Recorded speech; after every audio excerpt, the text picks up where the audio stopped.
Hello high friends ଜୟ ଜଗନ୍ନାଥ। ଆଜି ଆପଣମାନଙ୍କୁ ମୁଁ ନୂଆ ରାସନ କାର୍ଡ଼ କେମିତି ଆପ୍ଲାଏ କରାଯାଉଛି ଆଉ ଏଥିରେ କେଉଁ କେଉଁମାନେ ଆପ୍ଲାଏ କରିପାରିବେ ତା ବିଷୟରେ ଡିସ୍କସନ୍ କରୁଛି। ଭିଡ଼ିଓର ଶେଷ ପର୍ଯ୍ୟନ୍ତ ଦେଖନ୍ତୁ ଆଉ ଭିଡ଼ିଓ ଭଲ ଲାଗିଲେ ଚ୍ୟାନେଲ୍ ସବସ୍କ୍ରାଇବ୍ କରିବେ, ସେୟାର କରିବେ, ଲାଇକ୍ ମଧ୍ୟ କରିବେ।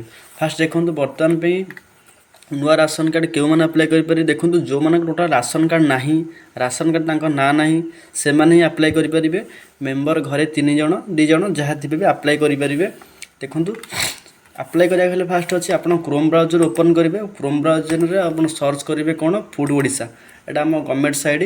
ସେକେଣ୍ଡ ଅପସନ୍ରେ କ୍ଲିକ୍ କଲା ପରେ ଦେଖନ୍ତୁ ଏଠି ଖୋଲିଯିବ। ଏଠି ଖୋଲିଲା ପରେ ଆପଣ କ'ଣ କରିବେ, ଅନଲାଇନ୍ ସର୍ଭିସରେ କ୍ଲିକ୍ କରିବେ।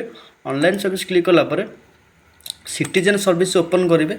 ସିଟିଜେନ୍ ସର୍ଭିସ୍ ଓପନ୍ କଲା ପରେ ଦେଖନ୍ତୁ ଆପଣ ଯୋଡ଼େ ଟାଇପ୍ ଓପନ୍ ହେଇଯିବ। ଗୋଟେ ହେଉଛି NFS, ଗୋଟେ ହେଉଛି SFS। ଏଇଟା ହେଉଛି ଷ୍ଟେଟ୍ ଗଭର୍ଣ୍ଣମେଣ୍ଟ, ଏଇଟା ହେଲା ସେଣ୍ଟ୍ରାଲ୍ ଗଭର୍ଣ୍ଣମେଣ୍ଟ। ଆପଣ ସେଣ୍ଟ୍ରାଲ୍ ଗଭର୍ଣ୍ଣମେଣ୍ଟରେ ଆପ୍ଲାଏ କରିବା ଫାର୍ଷ୍ଟ ଦେଖନ୍ତୁ ଏଠି ଆପ୍ଲାଏ ଫର୍ ନ୍ୟୁ କାର୍ଡ଼ରେ କ୍ଲିକ୍ କରିବେ। କ୍ଲିକ୍ କଲା ପରେ ସାଇଟ୍ଟି ଓପନ୍ ହେଇଯିବ। ଓପନ୍ ହେଲା ପରେ ଆପଣ କ'ଣ କରିବେ, ଆପଣ ଯେଉଁ ଡିଷ୍ଟ୍ରିକ୍ଟ ସେଇ ଡିଷ୍ଟ୍ରିକ୍ଟ ଚୁଜ୍ କରିବେ। ତାପରେ ଆପଣ ବ୍ଲକଟା ଚୁଜ୍ କରିବେ। ବ୍ଲକ ପରେ ଆପଣ ପଞ୍ଚାୟତ ଚୁଜ୍ କଲା ପରେ ଆପଣଙ୍କ ଏରିଆ ଯେଉଁ ଗାଁ ନାଁଟା ଏଠି ଏଣ୍ଟର କରିବେ। ଗାଁ ନାଁ ପରେ ଏରିଆ ପିନ୍କୋଡ଼୍ଟା ପକାଇବେ।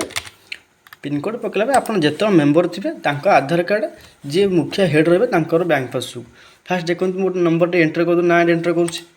ତାପରେ ସେ ଏଣ୍ଟର କଲା ପରେ ତାଙ୍କ ଜେଣ୍ଡର ପରେ ଡେଟ୍ ଅଫ୍ ବାର୍ଥ ପକାଇଲା ପରେ ଆପଣ କ'ଣ କରିବେ, ତାଙ୍କୁ ହେଡ଼୍ ପକାଇବେ ଫାର୍ଷ୍ଟ। ତାପରେ ତାଙ୍କ ଆଧାର ନମ୍ବରଟାକୁ ସାଇଡ଼୍ କରିକି ଆସିବେ, ଆଧାର ନମ୍ବରଟା ଏଣ୍ଟର କରିବେ। ଆଧାର ପରେ ତାଙ୍କ ବାପା ନାଁ ପକାଇବେ।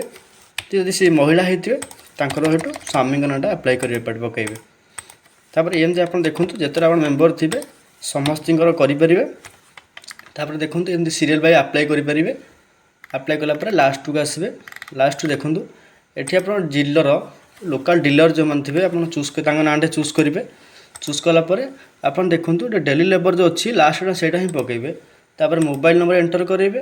ଆପଣଙ୍କର କେଉଁ ବ୍ୟାଙ୍କ, ସେ ବ୍ୟାଙ୍କଟା ଚୁଜ୍ କରିବେ। ବ୍ୟାଙ୍କ ପରେ ଆଇଏଫ୍ଏସ୍ସି କୋଡ଼୍ ଅଟୋମେଟିକ୍ ଆସିବ। ତାପରେ ଏଠି ଆକାଉଣ୍ଟ ନମ୍ବର ଏଣ୍ଟର କଲା ପରେ ଏଠି ଆପଣଙ୍କ ହେଡ଼୍ କାହାକୁ ରଖିଥିବେ ତାଙ୍କ ନାଁଟା ଚୁଜ୍ କରିବେ। ତାପରେ ସେଭ୍ କରିବେ। ସେଭ୍ କଲା ପରେ ଏଠି ଘୁରିକି ସକ୍ସେସ୍ ହେଇଯିବ। ଆପଣ ଏଠି ପ୍ରିଣ୍ଟ କରିକି ସେ ରସିଦଟା ଡାଉନଲୋଡ଼୍ କରିପାରିବେ। ଏମିତି ହିଁ ରାସନ କାର୍ଡ଼ ନିଜ ଫୋନ୍ ବି ଆପଣ ଆପ୍ଲାଏ କରିପାରିବେ। ଯଦି ଭିଡ଼ିଓଟି ଭଲ ଲାଗିଥିବ ଭିଡ଼ିଓଟାକୁ ସବସ୍କ୍ରାଇବ୍ କରିବେ, ଚ୍ୟାନେଲ୍ ସେୟାର କରିବେ। ଯଦି କିଛି ଡାଉଟ୍ ହେବ ମୋତେ କମେଣ୍ଟରେ କୁହନ୍ତୁ, ମୁଁ ଆପଣଙ୍କୁ ଆଉଥରେ ଭଲସେ ବୁଝେଇଦେବି। ଧନ୍ୟବାଦ। ଜୟ ଜଗନ୍ନାଥ।